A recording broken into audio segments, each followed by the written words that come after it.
Bom dia, boa tarde, boa noite, não sei qual horário que você vai ver esse vídeo.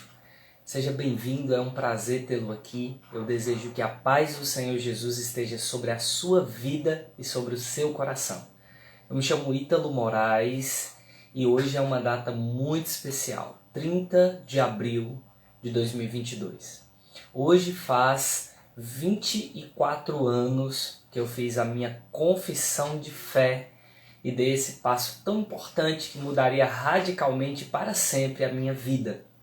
E eu gostaria de fazer um vídeo relatando um pouco da história da minha conversão, da minha formação cristã e também um pouco do meu ministério, que já fazem 12, 13 anos aproximadamente que eu comecei. E vou detalhar para você tudo, principalmente você que é meu amigo, que me conhece, mas que talvez não conheça um pouco dessa fase, dessa minha história cristã, e eu tenho certeza que eu posso trazer para você algo que possa também edificar a sua fé. É que o objetivo não é só falar da minha vida cristã, da minha vida ministerial, mas também trazer algo para a sua vida que possa realmente beneficiar você e possa reavivar ou avivar a sua fé em Cristo Jesus e nas Sagradas Escrituras. Vamos lá. No dia 30 de abril de 98, eu tinha 9 anos de idade. Quase 10 anos, que eu completo meu aniversário no dia 5 de maio, mas eu ainda não tinha uns 10 anos completos. Mas no dia 30 de abril de 98, eu tomei a decisão de servir a Cristo. Essa decisão foi tomada na Igreja Presbiteriana Renovada da cidade de Senador Pompeu. Na época o pastor era o pastor Arivaldo, a quem até hoje eu chamo de meu pai na fé. Ele estava pregando a palavra e eu tomei essa decisão junto com outras pessoas, mas na época eu era muito criança, 9 anos, e talvez algumas pessoas pensassem que eu não estivesse entendendo o que eu estava fazendo, mas eu estava de fato entendendo que eu estava tomando uma decisão que poderia mudar a minha vida completamente. Eu ouvi a pregação da palavra, ouvi o pastor falando que Jesus morreu por mim, ouvi o pastor falando que Jesus era o único Senhor e que a Bíblia era a palavra de Deus e que o caminho era seguir a Cristo. E eu tomei a decisão de seguir a Cristo, baseando-me naquela pregação, até como uma forma de pensar muito simples, mas que hoje eu até me admiro. Porque na época eu pensava assim, bem, se Jesus me ama, se Jesus morreu por mim, se o único caminho é servir a Cristo, então eu não posso deixar de escolher esse caminho, porque eu não estaria sendo uma pessoa inteligente. E de fato foi essa motivação que me fez tomar essa decisão tão importante. Então eu passei a frequentar assiduamente a igreja desde criança, escola bíblica dominical. Eu sempre fui apaixonado pela escola bíblica dominical. É um seminário. Eu sempre digo que a escola bíblica dominical é o maior seminário teológico do mundo, porque é nele que nós cristãos podemos receber uma formação bíblica, teológica muito boa, e se for uma igreja de uma teologia saudável, de um entendimento saudável, melhor ainda. E eu passei a frequentar a escola bíblica dominical, e eu me lembro que na época, quando criança, eu não gostava da escola bíblica dominical para as crianças, eu queria ficar na escola bíblica dominical dos adultos. Então eu sempre tive assim uma curiosidade para aprender muito grande, e aí comecei a minha jornada cristã dessa forma, buscando conhecimento. Eu era sempre ávido do conhecimento, mesmo muito pequeno. Comecei a ler a Bíblia muito cedo, li a Bíblia inteira ainda na adolescência e pegava muitos livros do meu pastor, o pastor Arivaldo, me emprestava muitos livros. Eu terminava de ler um livro, corria na casa dele, ele me emprestava outro. Ele sempre teve uma biblioteca muito boa e eu sempre corria, pedia um livro emprestado, e o pastor sempre com amor, com carinho, me emprestava aqueles livros, porque naquela época era muito difícil você comprar livro ou ter acesso a livro, não é como hoje, que a gente tem acesso aí facilmente a boas literaturas cristãs. E aí fui crescendo, comecei a pregar ainda muito cedo por conta disso, nos cultos de criança, nos cultos de adolescente, comecei a pregar na igreja. E aquilo ali foi, de certa forma, um grande incentivo para que eu pudesse continuar crescendo no entendimento da palavra. Eu me lembro que o pastor Erivaldo, na época, ele trazia muitos pregadores de fora. E eu me lembro que ele trouxe uma vez um pregador, que eu não me lembro o nome do pregador, mas eu me lembro o objetivo do pregador, que era pregar sobre o livro de Esther, dar um estudo sobre o livro de Esther. E aí tinha apostila, tinha aquela palestra, tinha perguntas e respostas, aquilo ali me encantava muito. Outra pessoa que exerceu assim, uma influência muito grande na minha formação cristã foi o irmão Robério. Irmão Robério Fernandes, ele não é pastor, mas é um excelente professor, eu admiro muito o irmão Robério, e ele ministrava escolas bíblicas dominical, e eu olhava aquilo e eu dizia, meu Deus, que tanto conhecimento, que tanta sabedoria, eu gosto disso, eu quero me tornar alguém conhecedor da palavra como o irmão Robério. E aquilo ali para mim foi foram influências muito abençoadas, muito saudáveis que eu fui tendo desde criança. O meu pastor, que sempre foi um cara muito centrado nas escrituras, o irmão Robério e outros que foram passando na minha vida e que foram abençoando a minha vida. Vale salientar que eu até tomei minha decisão de fé antes da minha mãe. Eu me converti no dia 30 de abril, minha mãe se converteu no dia 16 de maio. Então, assim, a gente já vinha acompanhando e foi um tempo muito difícil também, mas foi um tempo muito bom no sentido de que era difícil no sentido de que não havia tanta possibilidade de entendimento que nós temos hoje, mas foi um tempo muito bom porque era um tempo onde a gente buscava muito a Deus na simplicidade, orávamos bastante, buscávamos bastante, e aquilo ali foi algo que serviu de base, de uma base muito boa para o meu ministério. E aí o tempo foi passando, e eu fui crescendo na igreja, fui amadurecendo na igreja, tive fases difíceis na adolescência, entrava na igreja, saía, entrava, saía, me entristecia com qualquer coisa, não tinha maturidade, saía da igreja. E aquilo ali foi um tempo muito bom também para mim, porque os irmãos me acolheram muito, né? Principalmente alguns irmãos assim, mais velhos na fé me acolheram muito, me orientaram muito. Né, os pastores que eu tive, em especial o pastor Erivaldo, teve muita paciência comigo e isso foi algo muito bom e muito saudável para mim. O tempo foi passando, eu fui crescendo, adolescência na igreja, juventude na igreja, e quando eu completei 21 anos, 21 anos, eu recebi o desafio de me tornar um missionário e vir para a cidade de Milhã plantar uma igreja, uma congregação, que seria a congregação da Igreja Presbiteriana Renovada de Senador Pompeu e se tornaria a Igreja Presbiteriana Renovada de Milhã. Deus já vinha ministrado ao meu coração várias vezes, eu já vinha orando muitas vezes sobre isso, e nunca tínhamos tido a oportunidade de servir, né, em um desafio tão grande. Na época eu era discipulador da igreja, todas as segundas-feiras eu era responsável, todas as pessoas que se convertiam na igreja, na época do pastor Francisco, ele encaminhava essas pessoas para o discipulado que era feito por mim. E aí eu comecei a fazer discipulado com 2 pessoas, com 3 pessoas, e de repente na segunda-feira o discipulado já estava acontecendo com 40 pessoas. Eu ensinando essas pessoas as bases da fé cristã. Até então já tinha tido uma formação espiritual muito grande.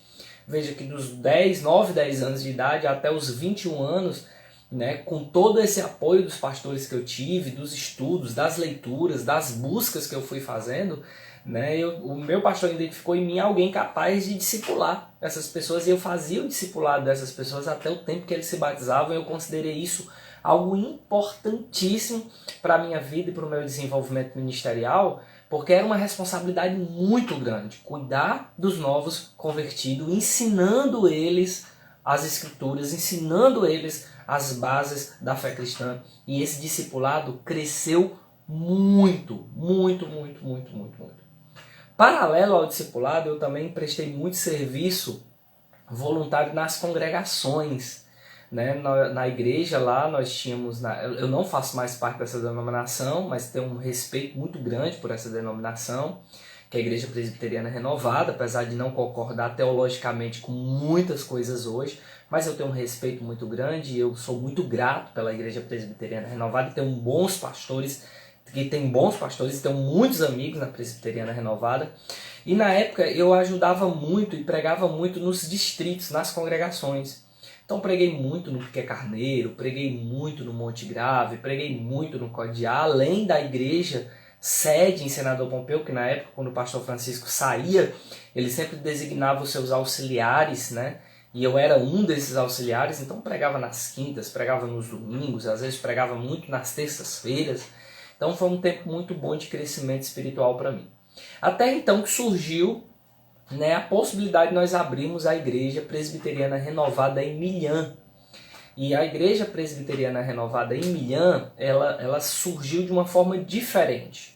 Veio de São Carlos, uma cidade do interior de São Paulo, uma comitiva de irmãos em um projeto chamado Dia Brincalhão, onde se evangelizava crianças e adolescentes. E esses irmãos que vieram, né, até ministros vieram juntos, entre eles o pastor Nelson Nunes, que é uma pessoa que tem uma importância muito grande na minha vida pessoal e na minha vida ministerial, veio para Senador Pompeu e começamos a fazer, a igreja começou juntamente com a equipe do Dia Brincalhão a fazer esse trabalho, né, em vários lugares aqui, Senador Pompeu, Monte Grave, Quilômetro 20, Codiá, Piquet Carneiro e Milhã foi contemplada também com isso. E fizemos no dia 19 de setembro de 2009 o evento do Dia Brincalhão na Praça Central de Milhã. E no dia 21 eu já fiquei aqui em Milhã com o propósito de começar a congregação da Igreja Presbiteriana Renovada. Tenho que fazer algumas observações. Primeiro, naquela época eu era muito jovem, como falei, 21 anos. Não conhecia ninguém em Milhã, apesar de ser uma cidade próxima a Senador Pompeu. E não recebia apoio financeiro nem da igreja de Senador Pompeu e nem do presbitério.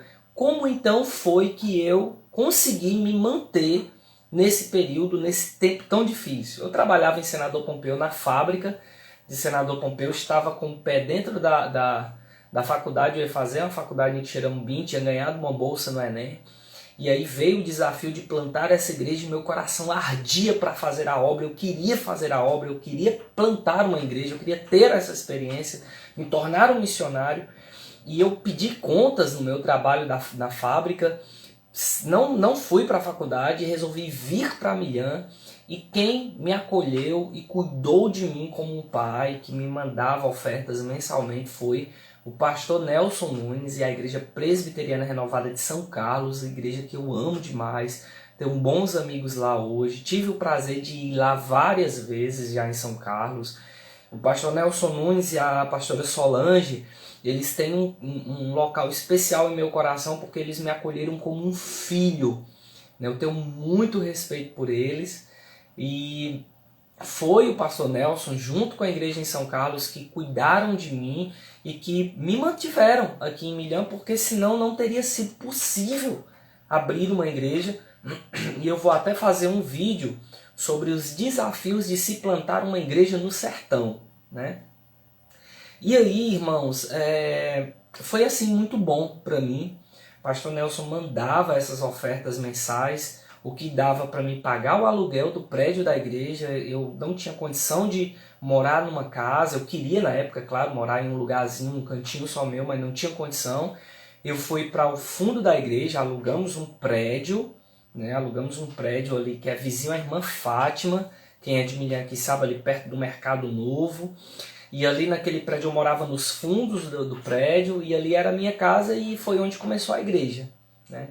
E eu conseguia pagar esse prédio com essas ofertas que eu recebia do pastor Nelson e pregar a palavra de Deus ali para 1, 2 pessoas, porque no começo dos nossos cultos só tinha 1, 2, 3 pessoas. Quando dava 10 pessoas eu ficava muito feliz. Então, como foi que eu comecei então a igreja aqui em Milhã?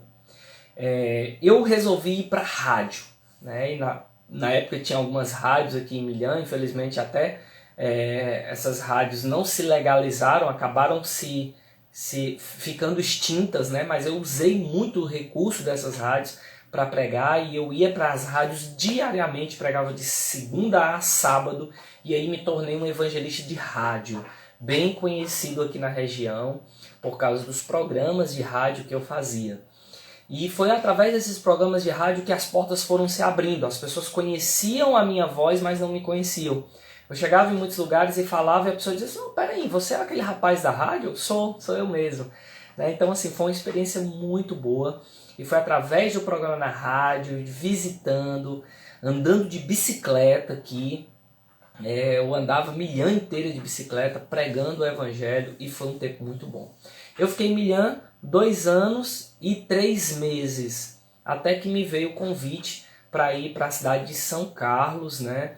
Se tornar um obreiro lá, sob a orientação do pastor Nelson Nunes. Na época, o pastor presidente do presbitério aqui na cidade aqui no estado do Ceará, o pastor José Gomes de Freitas, um homem de Deus também, entendeu que não seria bom para mim, ele não queria perder um obreiro jovem que estava fazendo um bom trabalho aqui na cidade de Milhã, e resolveu não deixar, vamos dizer assim, que ele não me impediu de ir, né? Vale salientar isso, mas ele me orientou a não ir. E como ele era o meu presidente na época, acabei acatando a sua orientação e fui para a cidade de Iguatu dar continuidade a um pequeno trabalho que começou lá em Iguatu. E na época tinha 10 irmãos que se reuniam com a orientação de um pastor da Paraíba, do estado da Paraíba. E aí foi interessante porque eu recebi essa igreja, era uma igreja de pessoas mais idosas. E aí já parou para pensar, um pastor muito jovem, 23 anos, pastoreando pessoas de 50, 60, 70 anos. Então foi um desafio muito grande para mim também. Eu sempre tive uma falta muito grande na minha vida ministerial, que eu considero uma falta, foi não ter feito um seminário.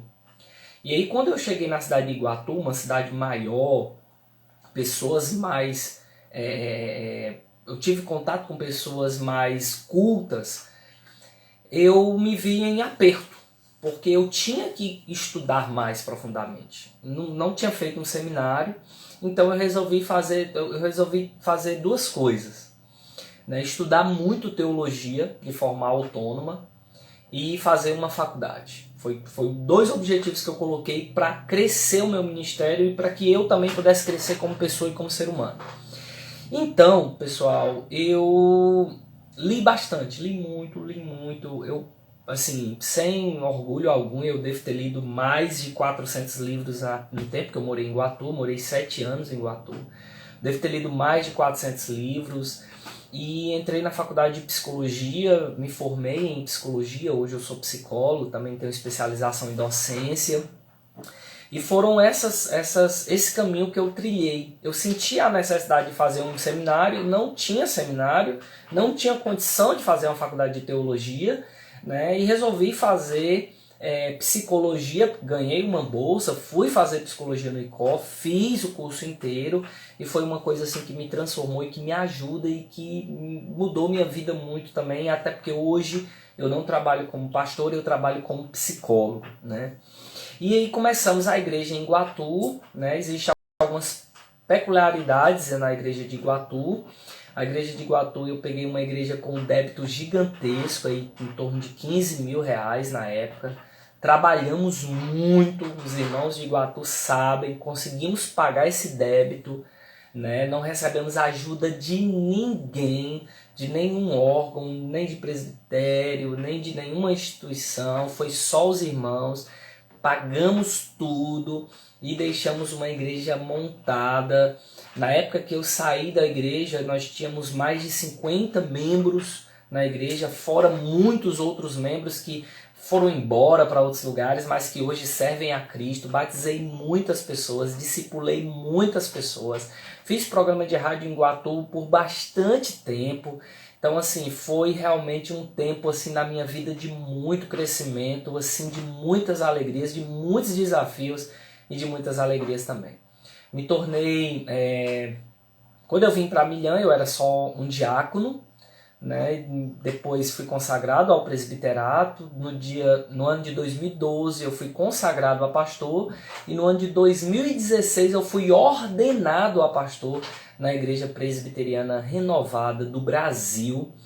E eu nunca pedi cargo algum, na verdade eu fui recebendo esses cargos com muita alegria, mas eu nunca pedi, nunca lutei para isso. As coisas foram se preenchendo naturalmente, né? As pessoas foram percebendo que eu tinha vocação, que eu tinha chamada, que eu tinha uma inclinação de Deus para o ministério, para cuidar de vidas. E totalizando de Milhã, o tempo que eu fiquei em Milhã até o tempo que eu saí de Iguatu, 2019, foram 10 anos de trabalho pastoral. Resolvi ir para São Paulo, por motivos pessoais não fiquei em São Paulo, não me estabeleci no ministério em São Paulo. Foi mais por uma questão minha mesmo. Eu tive essa oportunidade, por falta talvez de orientação, de sabedoria, não aproveitei as oportunidades que surgiram para mim. Hoje eu sei que Deus está no controle de tudo e que voltar para o Ceará foi um plano, um propósito de Deus, porque depois que eu retornei de São Paulo foi que eu me aproximei da minha esposa, a gente começou a namorar, casamos, hoje nós temos uma filha linda, Heloísa. Então assim, eu vi nisso tudo agir de Deus na minha vida. Então, o que aconteceu para que eu pudesse sair da Igreja Presbiteriana Renovada?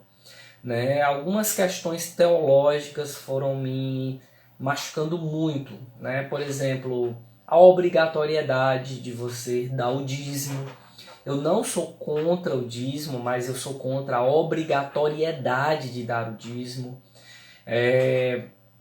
O fato também de eu ter uma inclinação hoje mais calvinista também pesou muito, porque a Igreja Presbiteriana Renovada, apesar do nome presbiteriana, é uma igreja de maioria esmagadora de pastores arminianos, de pastores pentecostais. Eu não sou contra o pentecostalismo, mas eu sou contra alguns exageros, algumas coisas que acontecem, que não são todos os ministros, mas que alguns ministros extrapolam com falsas profecias, com falsas revelações. E eu acredito que eles não fazem nem isso por maldade, são mais questões psicológicas, emocionais, né? Mas que são práticas que para mim hoje são contrárias às escrituras. Se você tiver alguma dúvida, você pode até perguntar nos comentários, né? Ou então perguntar para mim, eu vou tirar essas dúvidas de você.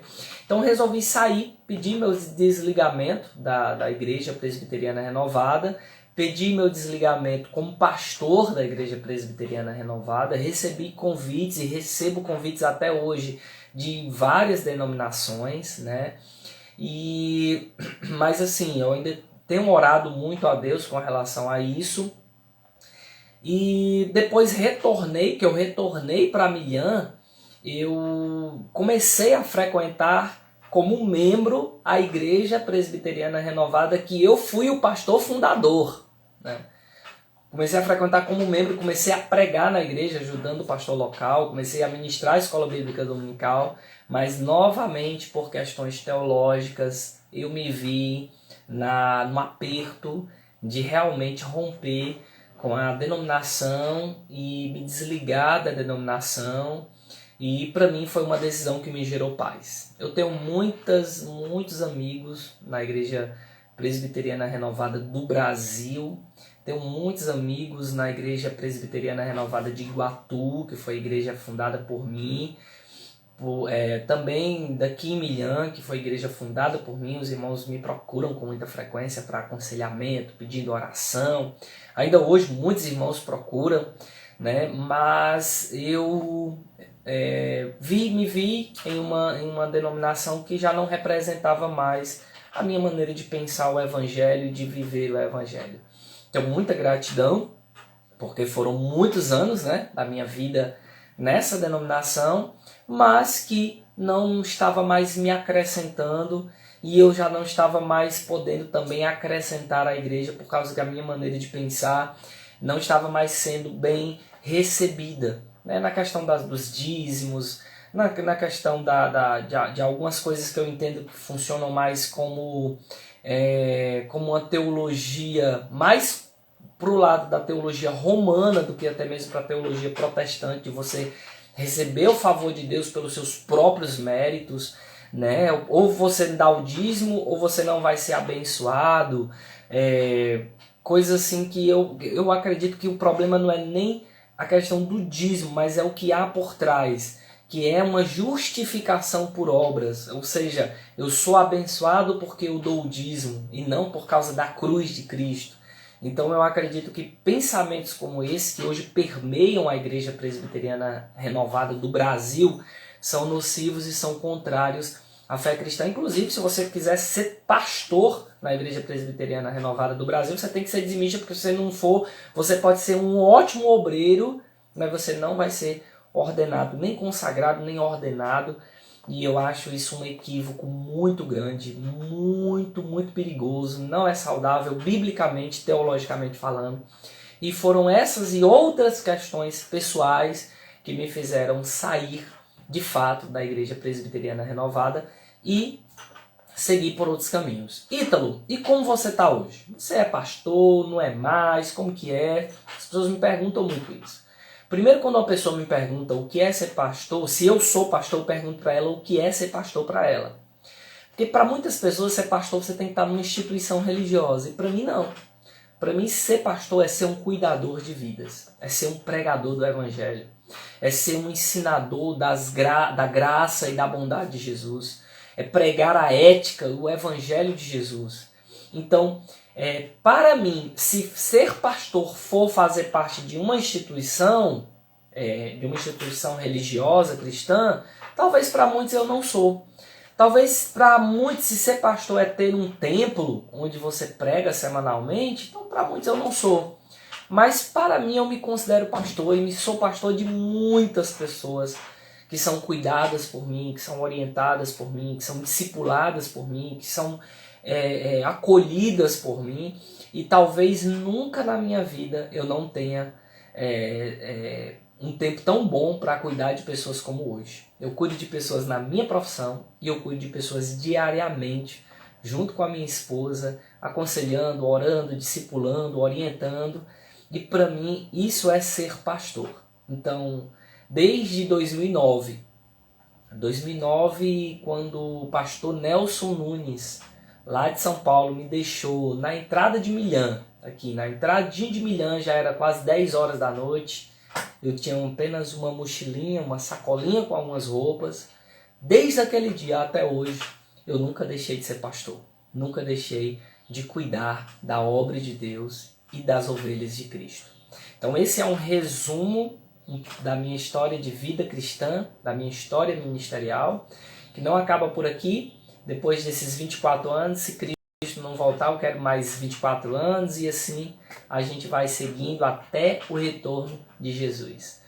Claro que a gente está em constante crescimento, sou muito feliz pela teologia reformada, que eu encontrei a paz, o amor e a alegria para o meu coração e o sossego para o meu coração, estudando a graça de Cristo, na forma que a teologia reformada apresenta, é a forma que eu me identifico hoje, é o pensamento teológico que me representa, e eu sou muito feliz pelas Escrituras. Creio que a Bíblia é a palavra de Deus, ela não apenas contém, mas ela é a palavra de Deus, e creio que Jesus é o padrão que devemos seguir. Não é um padrão institucional, não é um padrão organizacional, mas é um padrão de vida na pessoa de Jesus. Eu creio que a religião, ela é, em sua essência, separatista, dogmática, às vezes racista, preconceituosa, mas eu creio que a espiritualidade de Jesus é acolhedora, afetuosa, amorosa e transformadora. Que Deus possa abençoar a sua vida e que você possa ser inspirado por esse breve resumo da minha história como cristão, como ministro do Evangelho, e que Deus abençoe sua vida sempre. Qualquer dúvida, pergunta aí. Eu estarei feliz em poder te responder e eu espero que você continue sendo abençoado em nome de Jesus. Um forte abraço.